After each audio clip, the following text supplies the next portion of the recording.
जी हाँ, दोस्तों स्वागत है आपका इस बिजी चैनल में। दोस्तों आज के इस वीडियो में बात करने वाले हैं एमपी आईटीआई एडमिशन के बारे में। दोस्तों आप सभी को पता होगा कि 1 मई से हमारे मध्य प्रदेश में चाहे आप सरकारी कॉलेज में लेना हो एडमिशन, चाहे आपको प्राइवेट कॉलेज में एडमिशन लेना हो, 2024-25 सेशन के यहाँ पर एडमिशन स्टार्ट कर दिए गए हैं। दोस्तों मैं यहाँ पर आपको बता दूँ एडमिशन लेने के लिए हमें 3 चीज़ों से होकर गुजरना पड़ता है। नंबर 1 पे होता है हमारा क्या रजिस्ट्रेशन, नंबर 2 पे होता है चॉइस फिलिंग, नंबर 3 पे होता है मेरिट लिस्ट आते हैं। तो सबसे पहला जो काम करना है हमें रजिस्ट्रेशन का काम करना है, इसके बाद हम जो काम करेंगे वो चॉइस फिलिंग का करेंगे। इसके बाद हमारी मेरिट लिस्ट अनाउंस की जाएगी, ठीक है? लेकिन यहाँ पर हम बात कर लेते हैं आज कि हम अपना रजिस्ट्रेशन फॉर्म कैसे भरना है ऑनलाइन। रजिस्ट्रेशन की पूरी प्रोसेस के बारे में हम आज के इस वीडियो के माध्यम से समझने वाले हैं। तो मध्य प्रदेश आईटीआई में अगर आपको एडमिशन लेना है तो इस वीडियो को पूरा देखना।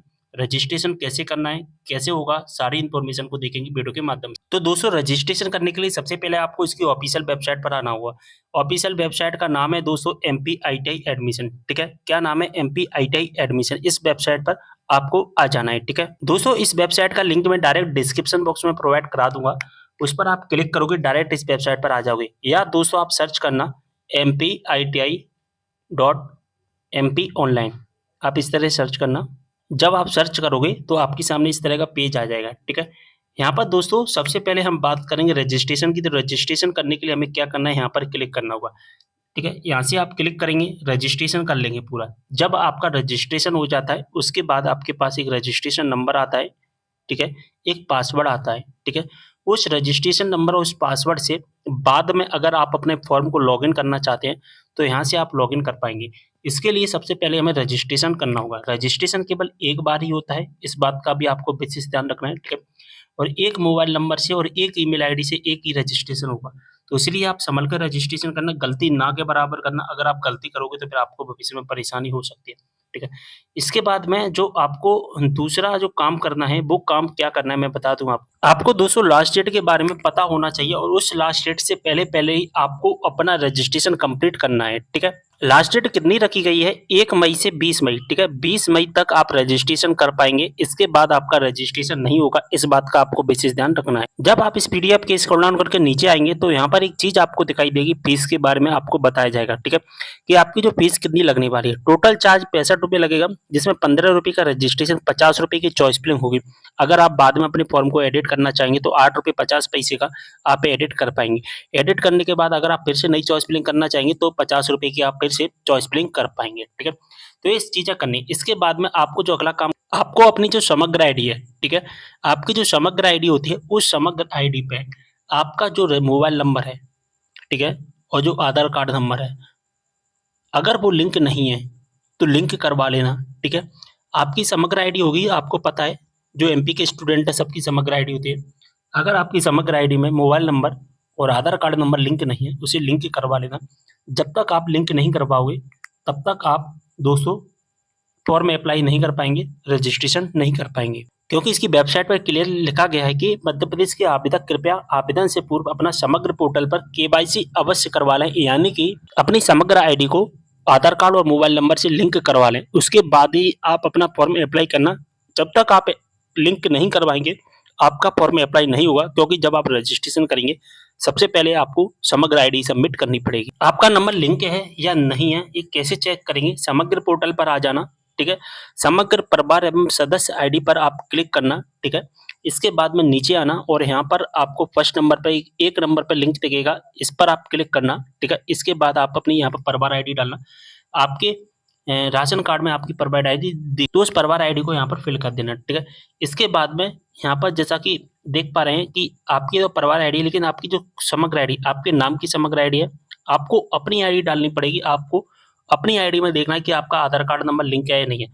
अगर लिखा है उपलब्ध है आपके नाम के आगे तो आपका केवाईसी कंप्लीट है। अगर लिखा है उपलब्ध नहीं है तो इसका मतलब है कि आपको केवाईसी करवानी पड़ेगी।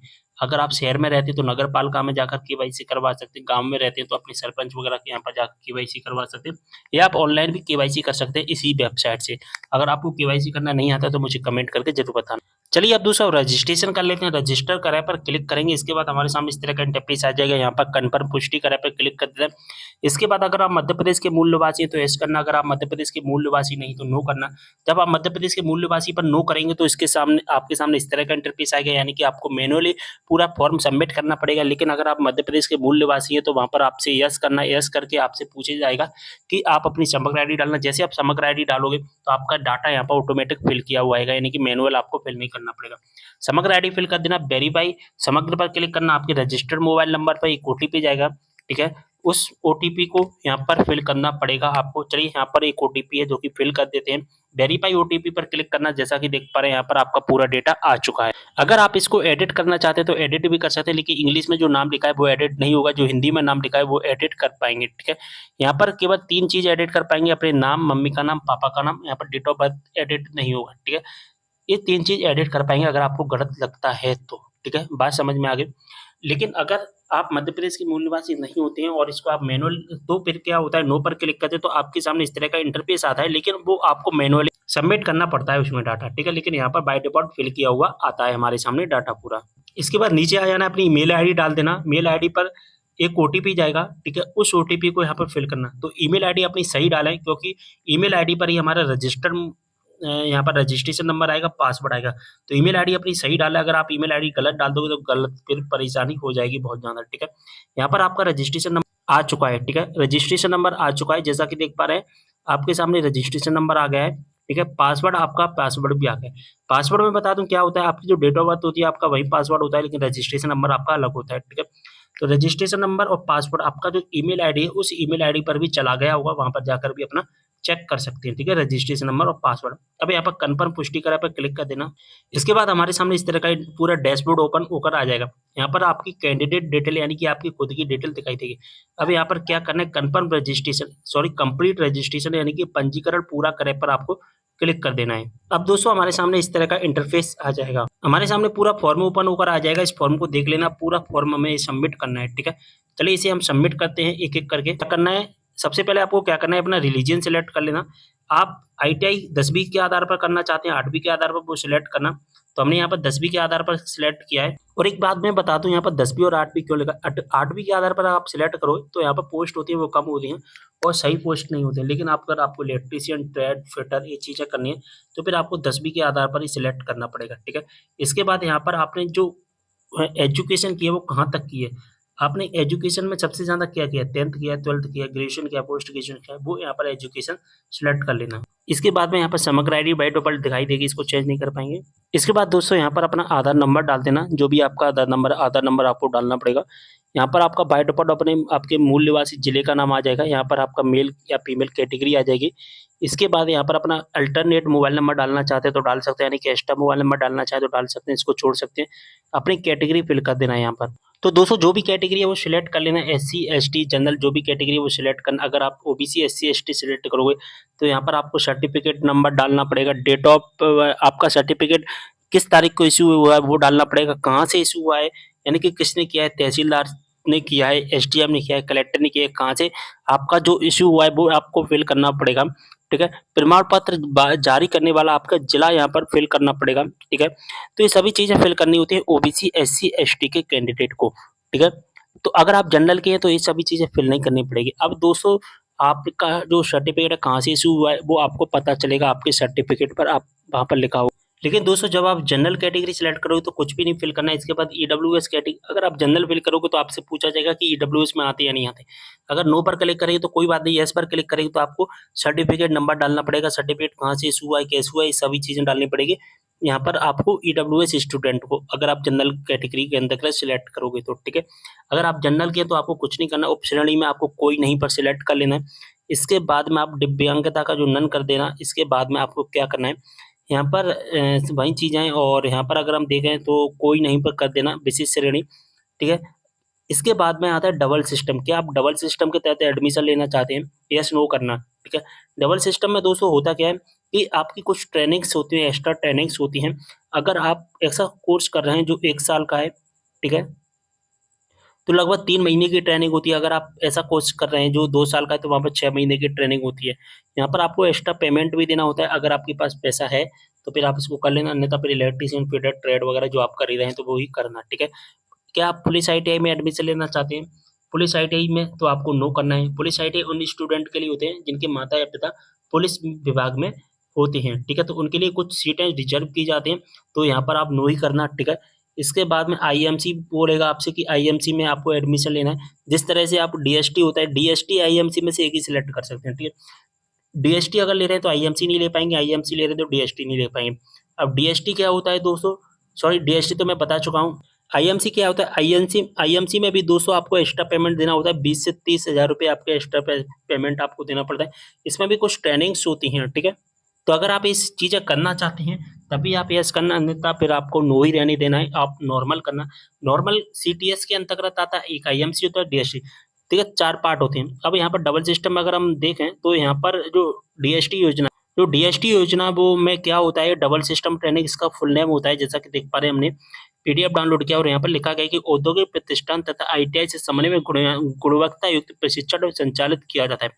1 वर्षीय पाठ्यक्रम में 3 से 6 माह का और 2 वर्षीय पाठ्यक्रम में 6 से 12 माह का प्रशिक्षण दिया जाता है। और ये जो प्रशिक्षण होता है यानी कि जो ट्रेनिंग होती है वो औद्योगिक यानी कि इंडस्ट्रियल में होती है, फैक्ट्रीज में ये ट्रेनिंग करवाई जाती है। इस बात का भी आपको विशेष ध्यान रखना है, यानी कि आपके कोर्स से संबंधित जो भी फैक्ट्री है वहाँ पर आपको ट्रेनिंग करवाई जाती है। इसमें कुछ पेमेंट आपको देना पड़ता है, फीस एक्स्ट्रा। अगर आपका होगा तो DST के बारे में कंप्लीट वीडियो भी बना दूंगा अलग। इसके बाद अगर हम IMC के बारे में देखें तो IMC में भी अगर आप यस नो करना है तभी करना। IMC के बारे में अगर हम देखा तो जैसा कि देख पा रहे हैं, IMC का यहाँ पर पूरा नाम होता है इंस्टीट्यूट मैनेजमेंट कमेटी, ठीक है। यहाँ पर अगर हम बात करें 1 वर्ष के प्रशिक्षण के लिए 15,000, 2 वर्ष के प्रशिक्षण के लिए 20,000 रुपये का पेमेंट लिए। तो आप ये चीज़ें करना चाहते हैं तभी करना, ठीक है, अन्यथा फिर आप नॉर्मल करना। नॉर्मल जो होता है उसे हम CTS कहते हैं, ठीक है। जैसा कि देख पा रहे हैं CTS हमारा नॉर्मल ही रहता है। चलिए आगे बढ़ते हैं यहाँ पर और हम देखते हैं अपना अगला स्टेप, जो कि आप जम्मू कश्मीर में रहते हैं तो नो करना, ठीक है। क्या परिवार की वार्षिक आय, जितनी परिवार की वार्षिक आय, परिवार की वार्षिक आय फिल कर, जो भी आपकी परिवार की वार्षिक आय होती है वो सबमिट करना है, ठीक है। आपका जो इनकम सर्टिफिकेट है वहाँ पर लिखा होगा, ठीक है। इसके बाद में आपके परिवार के पास कितना एकड़ भूमि है, तो अगर है तो फिल कर देना, अन्यथा इसको 0 कर देना। इसके बाद अगर बात करें यहाँ पर, अगर हम देखें कि क्या आपके मम्मी पापा कोई भी पंजीकृत असंगठित कर्मकार के पुत्र पुत्री, यानी कि अगर आपके मम्मी पापा का असंगठित पंजीकृत कोई कार्ड बना है, जिसे हम कहते हैं शॉर्ट में संबल कार्ड बनाए, तो यहाँ पर यस कर देना, अन्यथा नो कर देना। जब आप यस करोगे तो फिर यहाँ पर आपको रजिस्ट्रेशन नंबर डालना पड़ेगा, ठीक है। अगर आपके पास बना है तभी इसको फिल करना है। इसके बाद में अपना एड्रेस फिल कर देना, जो भी आपका एड्रेस है वो एड्रेस फिल कर देना। एड्रेस सिंपल ही फिल कर सकते हो आप। इसके बाद में अगर बात, पहले आपको जो एड्रेस फिल करना है वो प्रेजेंट एड्रेस फिल करना है, ठीक है। जो भी आपका यहाँ पर प्रेजेंट एड्रेस फिल कर देना। इसके बाद में यहाँ पर आप देख पा रहे हैं सेम एज प्रेजेंट एड्रेस पर आपको क्लिक करोगे तो यहाँ पर जो परमानेंट एड्रेस में आपका पूरा एड्रेस फिल हो जाएगा, यानी कि यहाँ पर आप जो एड्रेस फिल करोगे ऑटोमेटिक यहाँ पर एड्रेस फिल किया हुआ आ जाएगा, ठीक है। तो जैसा कि एक बार हमने क्लिक किया और यहाँ पर एड्रेस पूरा फिल किया आया। इसके बाद सबमिट टू सेव पर क्लिक करेंगे। इसके बाद यस कर देंगे। इसके बाद फिर से आप डैशबोर्ड पर आ जाएंगे। डैशबोर्ड पर जैसे ही आएंगे इसके बाद में अब हमें जो अगला स्टेप फॉलो करना है वो फॉलो करना है एजुकेशन क्वालिफिकेशंस का। हमें अपनी क्वालिफिकेशंस जो कि फिल करनी है। चलिए अपनी क्वालिफिकेशंस को फिल कर लेते हैं। तो यहाँ पर हम क्लिक करेंगे एजुकेशन क्वालिफिकेशंस पर। इसके बाद हमारे सामने इस तरह का इंटरफेस आ जाएगा। आपने यहाँ पर जो भी क्वालिफिकेशन फिल की होगी, यानी कि अभी मैंने बताया था कि आपने पढ़ाई कहाँ तक की, ग्रेजुएशन। अगर आपने ग्रेजुएशन सिलेक्ट किया तो आपको अपना ग्रेजुएशन का तक का डाटा डालना पड़ेगा। अगर आप 12th फिल करते हैं तो 8, 10, 12th की तक का डाटा फिल करना पड़ेगा। 10th सिलेक्ट करोगे तो फिर 8 और 10th का डाटा फिल करना पड़ेगा। यहाँ पर डिपेंड करता है, ठीक है। अगर हम यहाँ पर देखें 8वीं तो 8वीं तो और ये सारी MP बोर्ड से ही होगा, क्योंकि हमने MP बोर्ड सिलेक्ट किया था। और अगर आप CBSE करना चाहते हैं CBSE, अगर अदर बोर्ड है तो अदर बोर्ड।